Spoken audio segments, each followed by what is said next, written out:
Welcome back, Mets fans, to another week of Raise the Apple. There has been a lot going on with our New York Mets over the past week and a half. Mets finally got a win last night after what seemed just absolute misery over the last 2 weeks. Juan Soto with 2 home runs. And Mets entering play today. The Phillies are playing an afternoon game right now with the Astros, but entering play today, the Mets are just a half game back from the Phillies after being up about 5.5 games. That lead shrunk all the way down to the Mets now being behind half a game entering play today. But there was a lot going on with the Mets. We're going to catch up on all of it, and then we're going to have some AL MVP talk to wrap up this week's episode. So let's dive right into it, starting with probably the biggest news regarding our Mets, besides the struggles they've had over the last 2 weeks, is the Mets option Francisco Alvarez to AAA. Now, with this move, it was expected, surprising, all of them fit, frankly. So it's no question to any, or no secret to anyone, that Alvarez has been on the struggle bus this year offensively. No question. And it's funny how after last week where I said I don't think sending him to AAA was going to resolve anything, and then a few days later they sent him down.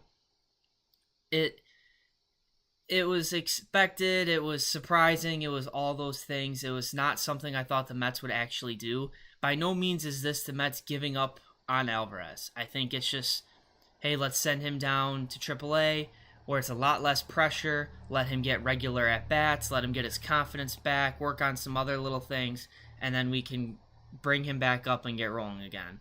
So right now, Hayden Senger is going to be the backup guy with Luis Torrens being the primary man going forward.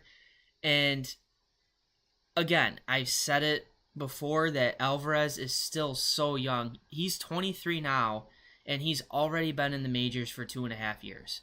So it's most top high-end prospects like Alvarez was aren't even coming up till they're 23, 24 years old. So Alvarez is way ahead of the game in terms of coming up and contributing right away. Long term, I'm not worried about him. I know his first game back at AAA, he got taken out early, but if you live in New York State, like myself, it's been a desert the last couple days with just how hot it's been. So he was removed from that game due to dizziness and heat exhaustion. So he really can't catch a break at this point. But hopefully in AAA, it'll be a nice reset for him. And I think long term it's probably I don't have to like the decision, but long term it was probably the right decision. You know, you have to think logistically over emotionally, and not having Alvarez on the team, yes, it's going to suck, but I think long term it may end up working out. Ideally, he pulls a Mark Vientos like last year, where he goes down for a couple weeks, comes back up, and just takes off from there and has a fantastic season. So a lot of time left. Alvarez will certainly be back by the end of the year. It's just a matter of once he gets things going and figured out in AAA. With that, Wrong Acuna brother, Luis Angel Acuna got sent down as well, with the Mets pitching carousel continuing in the bullpen. Mark Vientos will be back with the team tomorrow in Pittsburgh. That one's going to be interesting because you'd think that Ronnie Mauricio would be the clear option for the Mets to send down. But I think, in my opinion, I kind of feel like you have to send down Jared Young, because Jared Young keeps getting plugged into the DH spot, and he's had a couple moments, but for the most part, offensively, it hasn't been working well.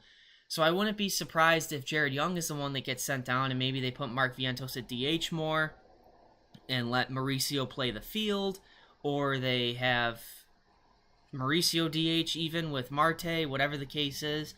I think Jared Young is a more reasonable and makes sense candidate to get sent down than Mauricio, but I mean, I don't know.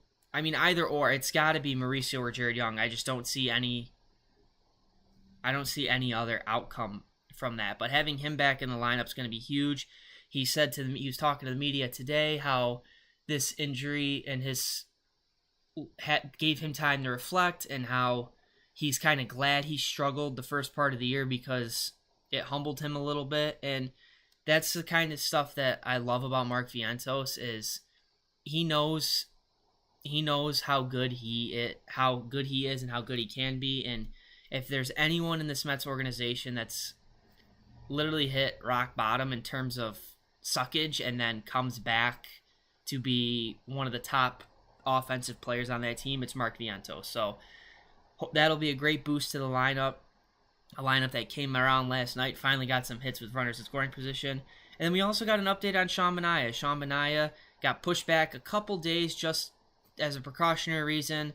He is expected to make one more rehab start next week before coming back to the team. So the first week of July, we can expect Manaea to return. And Frankie Montas made his Mets debut, was fantastic, went 5 shutout innings. Fantastic by Montas' standards, considering how horrible his rehab went.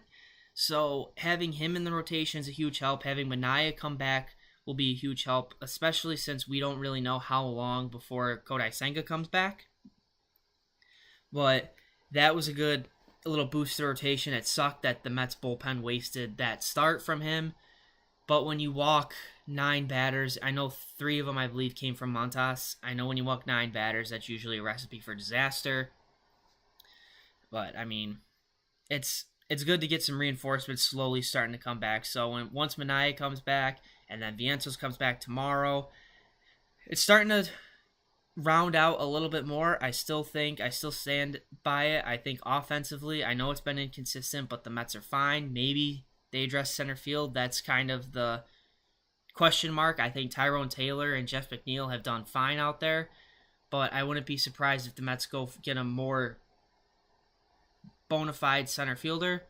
But I really do think their top priority should be another starting pitcher and some help in the bullpen, because that bullpen has worked like dogs the first few months of the season, and you could see the regression is starting to catch up to them a lot. So if they could get some reinforced, I don't know who is going to be available or who the Mets would be interested in, what that's going to cost, but I definitely think that that's going to be an area that the Mets are going to have, the big area the Mets are going to have to address come trade deadline time. But in general, after last night, we're officially halfway through the regular season, 81 games into the year, and I give the Mets an A-. Frankly, I think it would be an A+ if it wasn't for the last 2 weeks. The Mets were 2 weeks ago.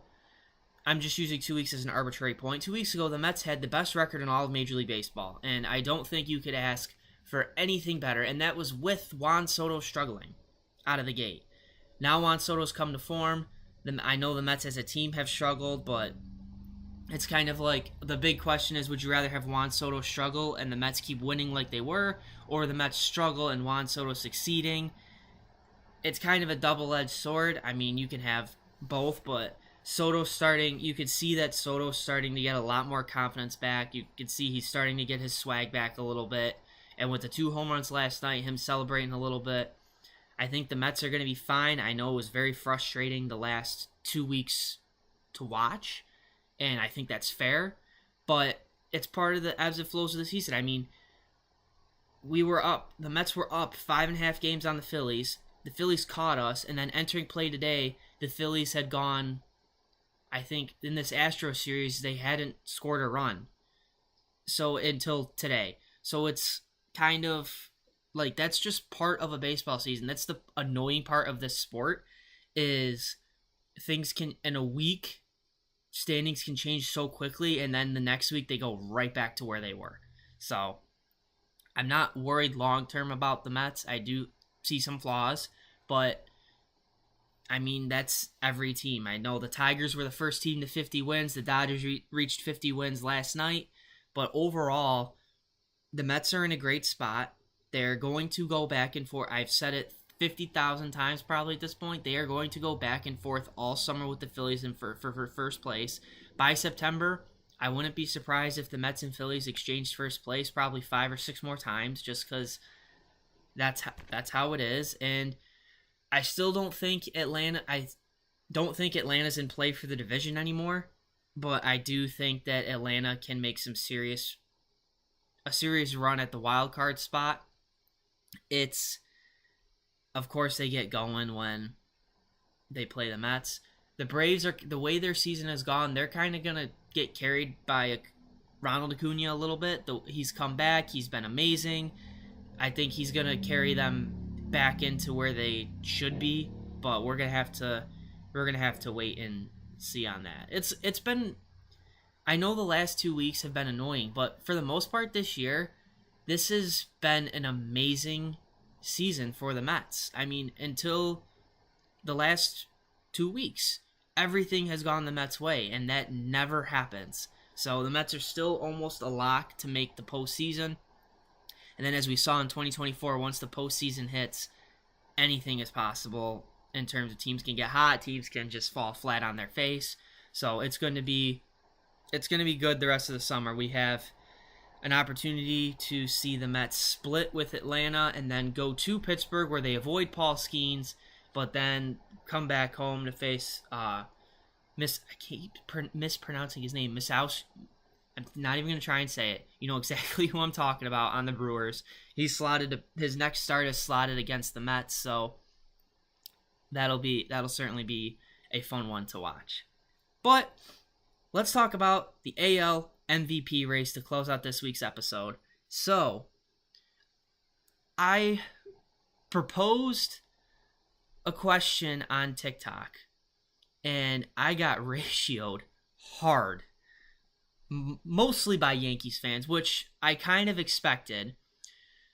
It did not go the way I intended it to go. I intended it to come across as a genuine, what do people think? And Yankees fans did not take too kindly to it. So, the AL MVP race between Cal Raleigh and Aaron Judge. Now, right now, I know the arbitrary question I posed was, if the season ended today, should Cal Raleigh be the American League MVP over Aaron Judge? I personally think it is a closer argument than most may think in terms of who should be the American League MVP. If we look at, I have them written down here, this is per Fangraphs, their end of season projections. So I didn't pick a ton of stats to go off of. I know Judge is projected to beat Cal Raleigh in just about everything, but just bear with me. Cal Raleigh's projected to finish the year hitting .277 with 66 home runs, 141 RBIs, 18 stolen bases. I know stolen bases for Cal Raleigh and Aaron Judge's sake do not matter because they are not speed demons, but just bear with me. 18 stolen bases, an 11.1 WAR. He would also set the American League record for home runs in a season, which was Judge's 63 that we saw a couple years ago. The home run record for catchers in a single season, which is, I believe, 48 that Salvador Perez set a couple years ago. And statistically, offensively, the best season all time for a catcher. Aaron Judge, on pace to hit .361 with 57 homers, 128 RBI, 12 stolen bases. I just picked stolen bases for the two of them just because I have a little fun with it, because I know stolen bases for the two of them mean absolutely nothing. And a 12.4 WAR, which statistically, all of those numbers plus everything else, would put him in the conversation with one of the best offensive seasons all time for a right-handed hitter. If Judge hits over .350 and hits over 50 home runs, I do think Aaron Judge wins the American League MVP. However, if Cal Raleigh breaks the American League home run record and the Mariners make the playoffs, I could see an argument of Cal Raleigh being the American League MVP. So, team-wise, the Yankees are projected to finish, at this point, 91-71, win the AL East, and they would be the number 2 seed in the playoffs, with Detroit being the top seed.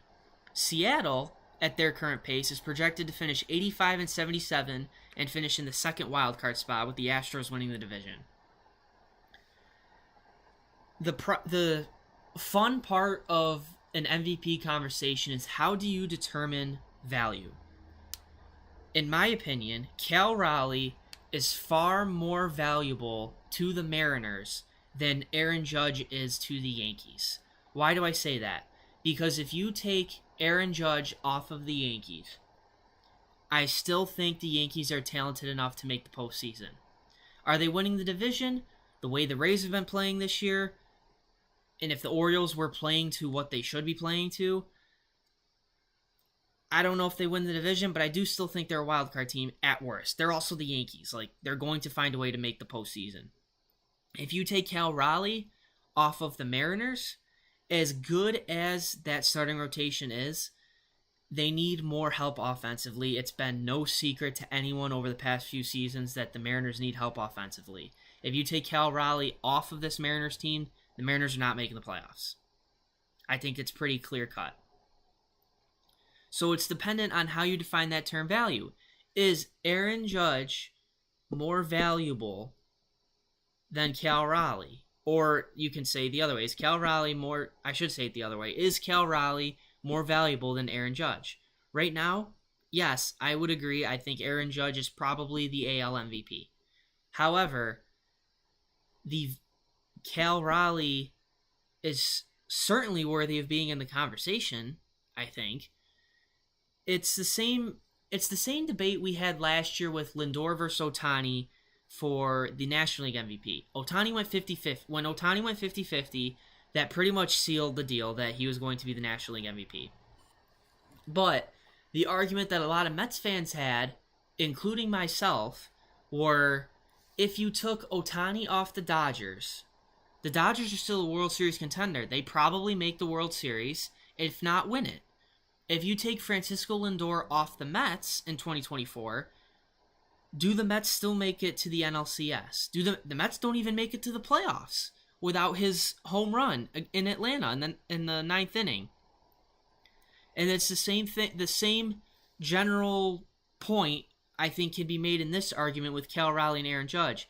If you take Aaron Judge off the Yankees, I do still think the Yankees are one of the favorites in the American League. I think they're going to win. They still, if not win the division, they definitely make the playoffs as a wild card team. But if you take Cal Raleigh off of Seattle, Seattle is not making the playoffs. And I know, like, you're assuming that both of them stay on their current pace. Cal Raleigh is projected to play 160 games, while Judge is projected to play 162. Cal Raleigh is DHing at times. Judge, he's not DHing as much maybe as Cal Raleigh would be. But you also have to play into account that Cal Raleigh is doing all this as a catcher. He's on pace to hit 66 home runs as a catcher, which I think all baseball fans can agree that catcher is the most demanding position on a baseball field.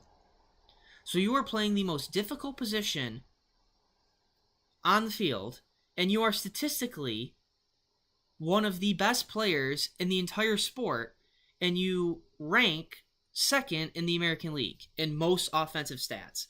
Now, the backlash that I got from a lot of Yankees fans was just because Aaron Judge leads in almost every offensive category except for stolen bases and home runs. Every other offensive category, Aaron Judge tops Cal Raleigh, which is fair. I'm not discrediting that. However, it comes back to the point of how do you determine that word value? Is Aaron Judge more valuable to the Yankees, or is Cal Raleigh more valuable to the Mariners? An argument can be made for both sides. Again, me personally, I think Aaron Judge right now is probably the American League MVP. If these numbers hold, let's play the world of hypotheticals. If these numbers hold that they're on pace for, Cal Raleigh hitting 277 with 66 homers, 140 RBIs, and an 11.1 WAR. Aaron Judge hitting 361 with 57 homers, 128 RBIs, and a 12.4 WAR. If those numbers hold, I think it's going to be a lot closer than people think. I know last year we had the same discussion with Aaron Judge and Bobby Witt Jr., and then Aaron Judge kind of pulled away at the end. If Aaron Judge hits over 340, 350 and hits 50-plus homers, I think that gives him the edge. But if Cal Raleigh breaks the American League, if Cal Raleigh hits 60 home runs as a catcher, I think there's a lot of validity. And if the Mariners make the postseason, I think there's a lot of validity to that. The Yankees are almost... I don't want to give anyone a lock halfway through the season, but the Yankees are just about a lock to make the playoffs. Barring I know they've struggled lately along with the Mets, but barring a huge collapse, the Yankees are almost a lock to make the playoffs. The Mariners, that American League wildcard race is so tight that, and the Astros have been playing so well lately, that Seattle could fall out of it very quickly if Seattle doesn't add some offense at the trade deadline. I know a lot of Yankees fans may not like this, but I think if Cal Raleigh hits 60 home runs and the Mariners make the playoffs, I think that's going to put a lot of pressure on the voters over whose season is more valuable between Judge's and Cal Raleigh's. And I honestly, if Aaron Judge won, I would be okay with it. If Cal Raleigh won, I'd be okay with it. I wouldn't be like, oh, they got it wrong, like it should be this person, it should be Cal Raleigh or it should be Judge. I think either one of them would be the right pick at this point. I know a lot of people, I keep bringing up batting average, and I know the general baseball world is starting to discredit batting average because it's not as, they look at all these advanced stuff. But if Judge is hitting 350 with 50 home runs, that's noteworthy. But Cal Raleigh, if he's hitting 277, that's still not a bad year. That's still a very good batting average at the major league level, is hitting 270s. If you're a 270 career hitter, you're a pretty good baseball player. I think that's a very fair argument. But I do think that when it's all said and done, Aaron Judge is probably the favorite. He's probably the betting favorite. He's probably going to end up winning it. But I would not be surprised if Cal Raleigh either made it or won it, or assuming they both keep up their respective paces, I wouldn't be surprised if Cal Raleigh won or made it a lot closer than Yankees fans would think. And there's some Yankees fans that were commenting, oh, we don't care about the MVP, we'd rather have a ring. You do care about the MVP, especially after 2017 when Altuve stole it from Judge. So I think that's going to be a very fun summer stretch to watch, is watching Cal Raleigh versus Aaron Judge in the MVP race. Especially if what a lot of people are going to be paying attention to is Cal Raleigh in the home run total. Because hitting 66 home runs as a catcher has never been, a catcher's never even hit 50 in a season. If he hits 66 home runs this year as a catcher, that's going to carry a lot of weight in the MVP conversation, especially if Seattle makes the playoffs as well.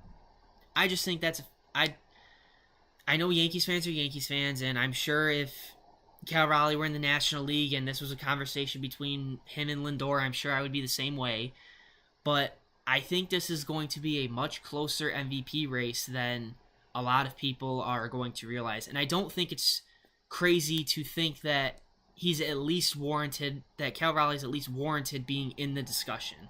I think Cal Raleigh and Aaron Judge are up here, and everyone else in the American League is down here in terms of that race. I think it's going to be between those two, and I don't really think it's going to be close outside of those two. But that's going to wrap it up pretty much this week for Raise the Apple. The Mets have been struggling the last 2 weeks, but it looks like they're slowly starting to come back into it, especially with Soto playing a lot better. And the American League MVP race is... I just think it's going to be a lot closer than people think it's going to be. I know it looks like Judge is a slam dunk right now, but when you look at the projections and the team performance as well, I think that's going to carry a lot of weight in helping Cal Raleigh's argument. But that's going to wrap it up for this week's episode. Hope you enjoyed it. Make sure you subscribe on YouTube, subscribe on Apple Podcasts, and follow on TikTok at RTA_pod. Make sure you leave a like And we will see you guys next week. Mets going for the split tonight against the Braves. Griffin Canning on the mound against Grant Holmes for Atlanta before heading to Pittsburgh this weekend. Should be a lot of fun. And let's go Mets.